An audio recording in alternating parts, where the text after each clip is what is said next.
மற்றொரு அண்மை செய்தி. சென்னை கீழ்கடலை அருகே குடியிருப்புகளுக்குள் மழைநீர் சூழ்ந்து உள்ளதால் பொதுமக்கள் பாதிக்கப்பட்டுள்ளனர். மழைநீரில் தத்தளிக்கும் குடியிருப்புகளை அண்மை செய்தியாக பார்த்துக் கொண்டிருக்கிறோம். சென்னையில் அதிகாலை முதலே மழை பெய்து வரும் நிலையில் மடிப்பாக்கம் பகுதியில் குடியிருப்புகளுக்குள் மழைநீர் புகுந்ததால் பொதுமக்களின் இயல்பு வாழ்க்கை பாதிக்கப்பட்டுள்ளது. கீழ்கடலை பகுதியில் உள்ள குடியிருப்புகளை வெள்ள நீர் சூழ்ந்துள்ளது. இதுகுறித்து கூடுதல் விவரங்களுடன் இணைகிறார் செய்தியாளர் பூபாலன். வணக்கம் பூபாலன், விவரங்களை சொல்லுங்க. வணக்கம் ஆனந்தி. சென்னை மடிப்பாக்கம் அடுத்த கீழ்கட்டளை, ருக்மணி நகர், காந்தி நகர், தங்குமானி தெரு, ஜேகே நகர் உள்ளிட்ட குடியிருப்புகளை சூழ்ந்த மழை வெள்ளத்தால் மக்கள் மிகப்பெரிய ஒரு அச்சத்தையும் அவதியும் சந்தித்து வருகின்றனர்.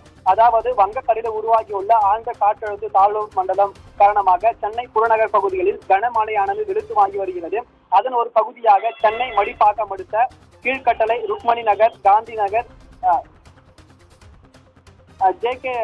ஜேகே நகர் உள்ளிட்ட பிரதான சாலைகளில் உள்ள குடியிருப்புகளில் மழைநீர் முழுவதும் ஆறு போன்று ஓடுவதால் மூவரசம் பட்டி ஏரி நிரம்பியுள்ளது.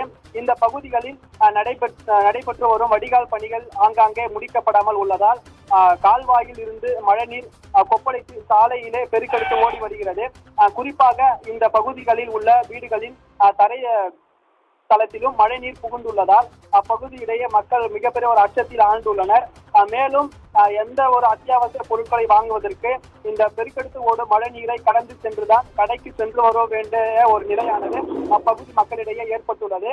அதே போன்று குறிப்பாக இச்சாலையில் செல்லக்கூடிய வாகன ஓட்டிகள் சாலையில் வாகனங்கள் இயக்குவதற்கு கடும் சிரமத்துடன் இயக்கி வருவதால் பெரும் அவதி உற்று வருகின்றனர். ஆனந்தி,